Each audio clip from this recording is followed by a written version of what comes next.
What if I told you the most powerful city on Earth was never supposed to exist? No natural resources, no gold, no oil, no empire designed to make it dominant. Just a narrow island surrounded by water, unpredictable conditions, and constant pressure. And yet, this one place went on to control global finance, shape culture, influence, politics, and attract millions of people chasing something bigger. This is a city that burned and rebuilt, collapsed and recovered, faced war crisis and attack, and still came back stronger from a rough trading post in 1624 to a global powerhouse in 2025. This is not just history. This is survival at the highest level. This is evolution under pressure. This is New York City.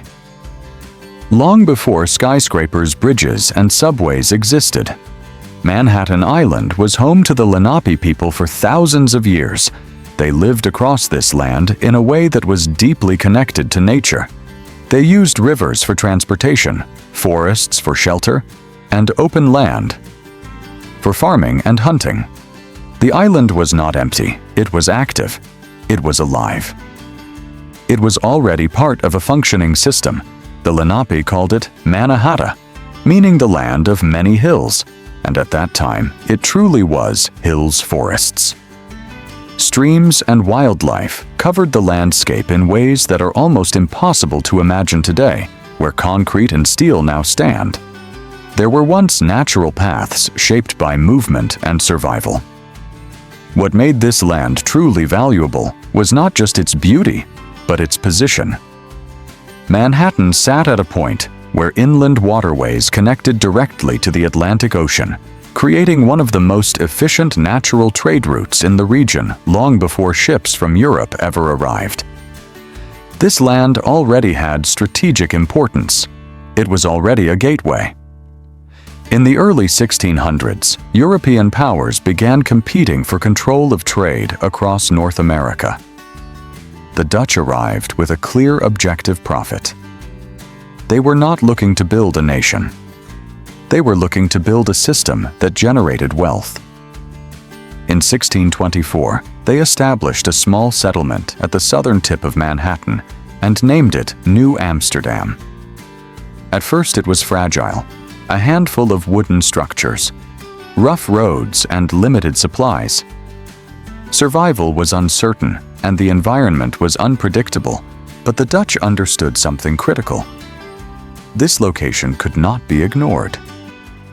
Trade quickly became the driving force of the settlement. One of the most valuable resources at the time was beaver fur in Europe. Beaver hats were considered a symbol of wealth and status. Demand was extremely high, and the Dutch saw an opportunity. They exchanged goods such as tools and metal items with indigenous communities. In return for pelts, those pelts were then shipped across the Atlantic, generating profit that flowed back into the settlement. This system turned a small outpost into an early economic hub. But growth came with complexity. The settlement was not isolated, enslaved. Africans were brought by the Dutch West India Company to build infrastructure: roads, docks, farms, and defensive walls. Their labor became part of the foundation of the city. Farms expanded northward, businesses developed near the harbor, and slowly the settlement began to stabilize. What once felt temporary started to look permanent. By the 1650s, New Amsterdam was no longer just a risky experiment. It was becoming a functioning colony with increasing importance in trade networks. Ships arrived more frequently, goods moved faster, and the population slowly increased. But in 1664, everything changed. British warships entered the harbor. The Dutch were outnumbered and chose not to fight control, transferred without major destruction, and New Amsterdam was renamed New York in honor of the Duke of York. This moment could have changed everything, but in reality, it did not change the direction. It only changed the leadership. the purpose of the city remained the same: trade expansion and economic growth under British control. New York became more structured. Streets were mapped, ports were expanded, and commercial systems became more organized. Ships connected the city to Europe. The Caribbean and other colonies' wealth began to accumulate faster, and the city started to gain real significance within the British Empire. As the 1700s progressed, New York continued to grow. Population increased, diversity expanded, and trade-dominated daily life markets operated near the waterfront, and small businesses supported both residents and merchants. This early diversity became one of the defining features of the city. People from different backgrounds, languages, and cultures lived and worked in close proximity, creating a social structure that would continue shaping New York for centuries. By the late 1700s, tensions between Britain and its colonies escalated into the American Revolution, and once again, New York found itself at the center of conflict. Its harbor and location made it one of the most strategic points in North America in 1776. British forces captured the city, and shortly after, a massive fire destroyed a large portion of Lower Manhattan. Hundreds of buildings were lost, and the city faced yet another moment of rebuilding. For years, New York remained under British control while battles continued across the colonies. When the war finally ended in 1783, the British evacuated, and New York became part of a new nation. The United States, this was not just a political shift, it was a transformation in identity. The city was no longer a colonial outpost. It was now part of an independent country. In 1789, New York briefly became the first capital of the United States. George Washington took the oath of office at Federal Hall, and major decisions that shaped the early structure of the government were made here in just over a century. Manhattan had transformed from a small trading settlement into a political center, but this was only the beginning of a much larger evolution. As the 1800s began, New York entered a new phase of transformation, one that would change not just the city, but the entire country. The pace of growth increased, and the forces driving that growth became stronger than ever before. This was no longer just a port city. This was becoming the center of opportunity for millions of people. Immigration became one of the most powerful forces shaping New York. During this period, people arrived from across Europe, not because life was easy here, but because it offered something rare. A chance Irish families fleeing famine stepped onto crowded ships, hoping to survive German immigrants. Escaping political unrest searched for stability. Italians looking for work and a better future. Followed later, along with Jewish communities from Eastern Europe, escaping persecution. Each group arrived with different backgrounds, languages, and traditions, but they all shared one thing: determination. The city absorbed them all. Neighborhoods began forming based on shared identity and culture. Lower Manhattan became home to large Irish populations. The Lower East Side filled with German and later Jewish communities. Little Italy began taking shape as Italian families settled and built their lives. These neighborhoods were not just places to live, they were support systems. They helped new arrivals survive in a city that was fast, crowded, and often unforgiving. Life was not easy for most immigrants. Housing conditions were difficult. Tenement buildings where overcrowded families lived in small rooms, often without proper ventilation or sanitation. Disease spread easily, and work was physically demanding jobs. In factories, docks, and construction sites required long hours for low wages. But despite these challenges, people stayed because opportunity existed, and that possibility was enough to keep them moving forward. As population increased, the city needed a structure that could support rapid expansion. In 1811, the commissioner's plan introduced a grid system that would define Manhattan for generations instead of narrow, winding streets. New York adopted a layout of straight avenues and cross streets. This decision may have seemed simple at the time, but it changed everything. It allowed the city to expand quickly and efficiently. It made land easier to divide and develop, and it created a system that could handle large-scale growth without slowing down. But the real turning point came in 1825 with the opening of the Erie Canal. This was not just another infrastructure project. This was a breakthrough that reshaped the entire economic future of New York. The canal connected the Great Lakes directly to the Hudson River, creating a direct route between the interior of North America and the Atlantic Ocean. Before the canal, transporting goods across land was slow, expensive, and limited. After the canal, everything changed. Farm products, raw materials, and manufactured goods could now move quickly and cheaply into New York City, and from there, they could be shipped across the world. Trade increased at a level never seen before. Costs dropped dramatically, and businesses expanded at a rapid pace.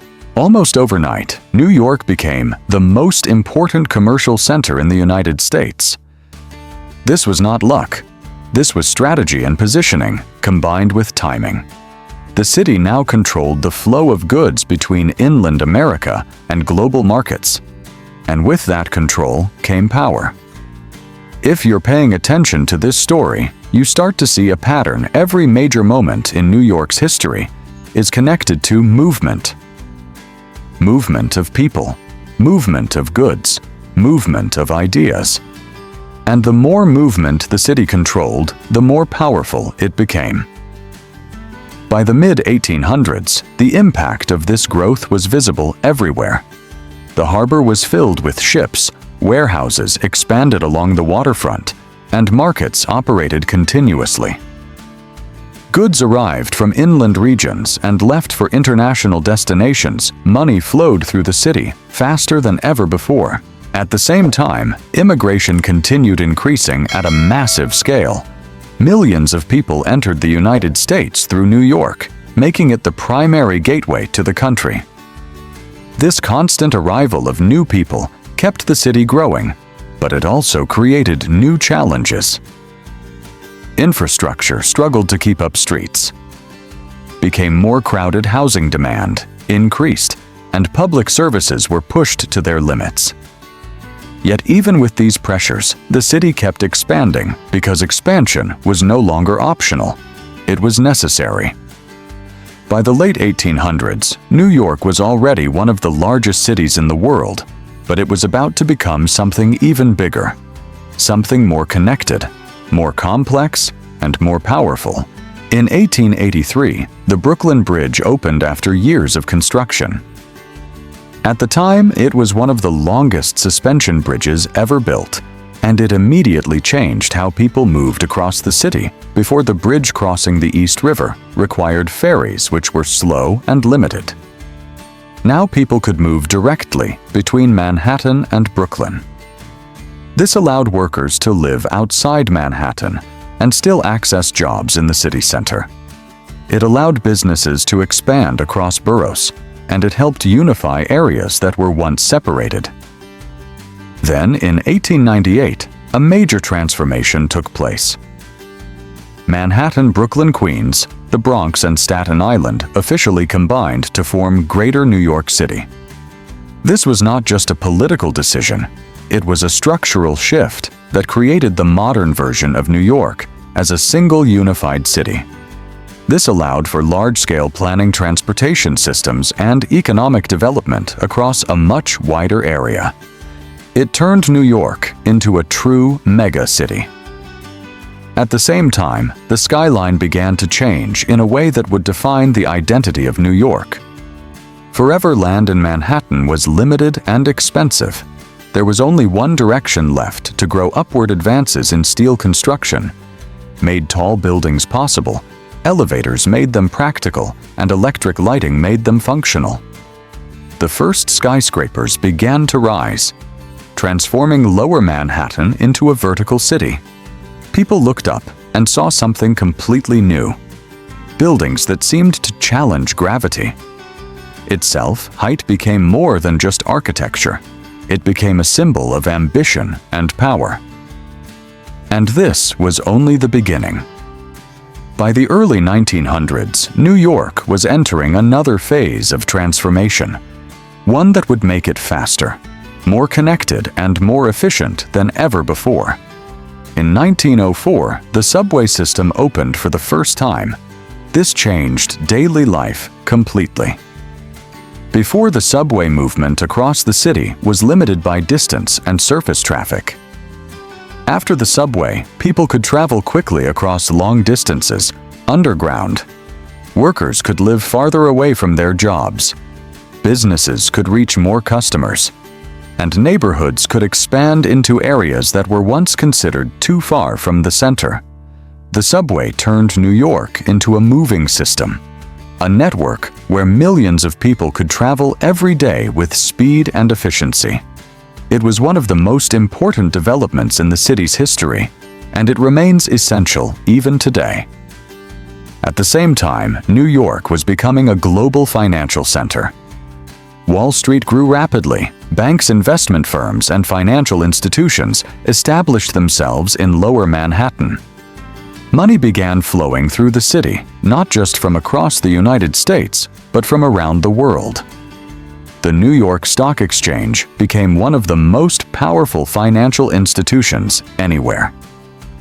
This was the moment when New York stopped being just an important city and started becoming a global force. In 1913, Grand Central Terminal opened in Midtown Manhattan and played a major role in expanding the city's economic center. Rail connections brought millions of commuters into the city every year. Midtown developed into a major business district, and the energy of the city spread beyond Lower Manhattan. Then came the 1920s. A decade of energy expansion and confidence construction moved at an incredible pace. Skyscrapers rose, rapidly changing the skyline year after year. Buildings like the Chrysler Building and the Empire State Building became symbols of ambition and engineering achievement. At the same time, Harlem became the center of a cultural movement where music, art, and literature reshaped American identity. Jazz spread across the country, and New York became not only an economic center, but a cultural powerhouse. For a moment, it seemed like the growth would never stop. But in 1929, everything changed. The stock market crashed, triggering the Great Depression. Banks failed, businesses closed, and unemployment rose sharply across the city. The energy slowed, the confidence disappeared, and millions of people struggled to survive. This was one of the most difficult periods in New York's history. But once again, the pattern repeated. The city did not stop. Even during the worst economic crisis, construction continued. Projects like the Empire State Building and Rockefeller Center moved forward, providing jobs and maintaining momentum. This was not just about buildings. It was about belief. Belief that the city would recover. Belief that growth would return. And it did. As the 1930s continued, the effects of the Great Depression were still visible across New York. Unemployment remained high. Families struggled to survive, and uncertainty shaped daily life. But even in this environment, the city continued building. Rockefeller Center rose in Midtown Manhattan, creating thousands of jobs. During a time when work was scarce, it became a symbol of long-term vision, showing that even in crisis, New York invested in its future rather than retreating from it.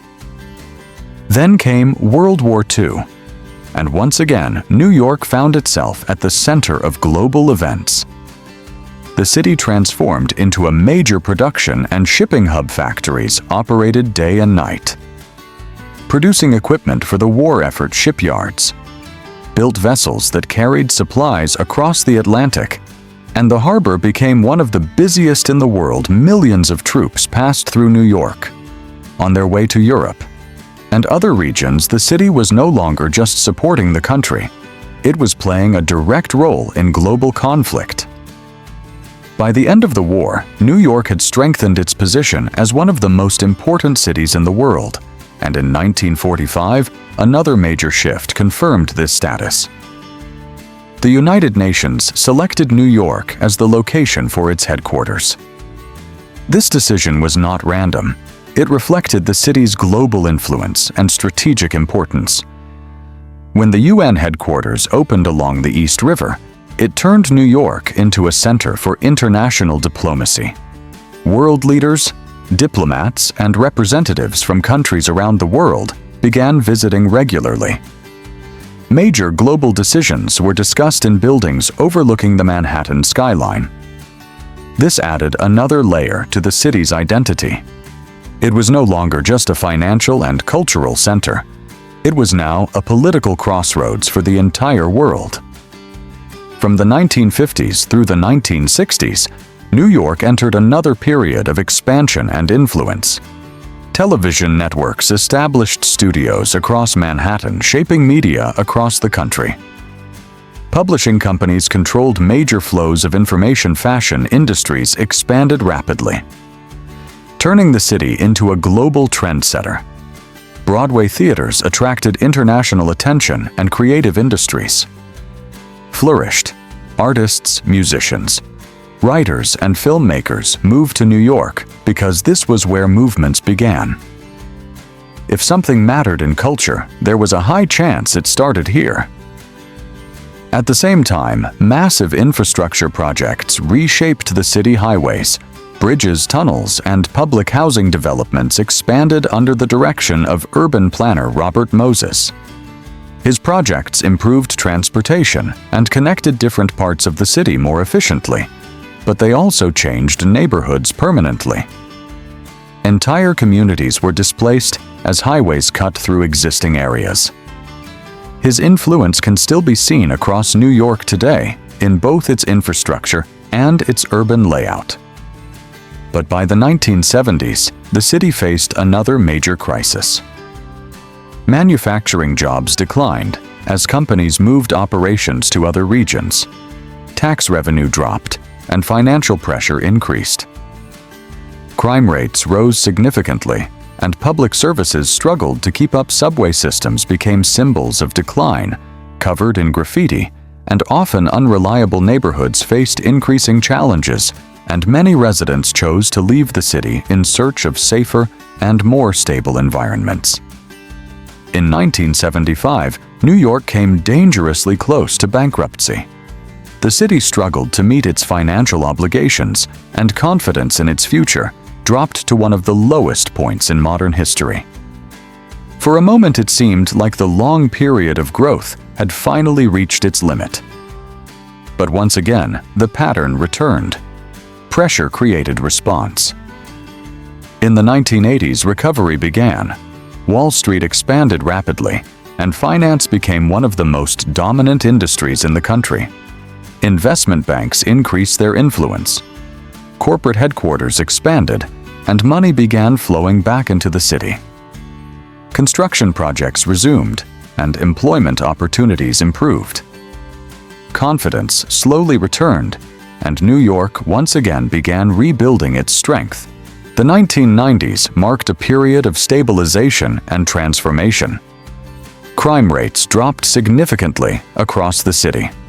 Public safety improvements made neighborhoods more attractive. Tourism increased rapidly. Times Square, which had once been associated with crime and decline, transformed into one of the most recognizable destinations in the world. Businesses, restaurants, and entertainment venues expanded, and the city began attracting visitors at a massive scale. New York was no longer just recovering. It was evolving into something more refined, more controlled, and more globally connected. Then, in 2001, the city faced one of the most devastating events in its history. The attacks on the World Trade Center changed everything in a single moment. The towers that had defined the skyline were destroyed, thousands of lives were lost, and the impact was felt across the world. Transportation stopped, financial markets paused, and the city experienced a level of shock and silence that was almost unimaginable. But what followed became one of the most defining aspects of New York's identity: unity. People came together to support each other. Emergency workers risked their lives. Recovery efforts began immediately, and over time, rebuilding transformed the site into something new. One World Trade Center rose as a symbol not just of reconstruction, but of resilience. The skyline changed again, carrying both memory and strength. In the years that followed, New York entered another transformation. Technology began reshaping the economy. Companies in media, finance, and technology started working together, creating a new type of economic system. Startups grew rapidly. Areas like Silicon Alley became centers of innovation, and digital industries expanded across Manhattan and Brooklyn. This integration of industries allowed New York to remain competitive in a rapidly changing global economy. Major developments continued reshaping the physical city. Projects like Hudson Yards demonstrated how New York could expand even when space seemed limited. Building above active rail yards required advanced engineering and planning, but it showed that the city was still capable of pushing boundaries and redefining what was possible in urban development. Then, in 2020, the world changed again. The global pandemic reached New York, and for the first time in modern history, the city slowed down streets that were normally filled with movement. Became quiet offices, closed businesses, paused, and the energy that defined New York seemed to disappear almost overnight for a moment. It felt like the city itself had stopped. But even in this situation, the pattern held: essential workers kept the city functioning. Healthcare staff worked under extreme pressure, and communities adapted slowly. Activity returned, businesses reopened, people came back, and once again, New York demonstrated its ability to recover from disruption. Now in 2025, New York continues evolving. It remains one of the most influential cities in the world. A center for finance, technology, media, fashion, education, and international diplomacy. Its skyline continues to change. New buildings rise, while historic structures remain standing. Its populations reflects hundreds of cultures, languages, and backgrounds, creating one of the most diverse urban environments anywhere. Walk through Times Square, and you see lights from every direction, screens covering entire buildings, crowds moving constantly. People from across the world sharing the same space ride, the subway, and you hear multiple languages in a single journey. Look at the skyline, and you see history standing beside the future glass towers, rising next to buildings that have stood for over a century. This combination of past and present defines New York in a way few cities can match. But the most important part of this story is not what has already happened. It is what continues happening every single day. New York was never built in one moment.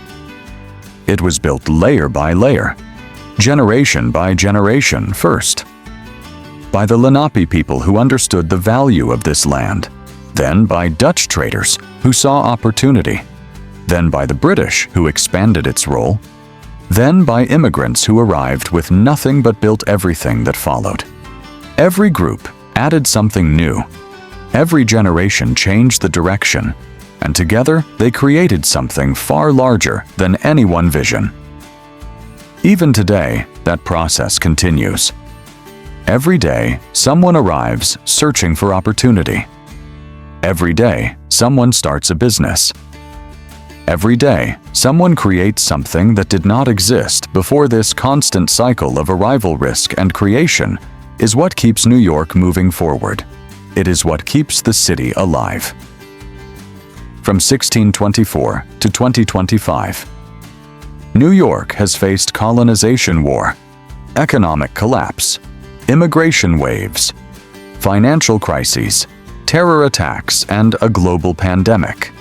And yet it never stopped growing, it never stopped adapting, and it never stopped pushing forward. That is not luck. That is identity. New York is not just a city. It is movement. It is ambition.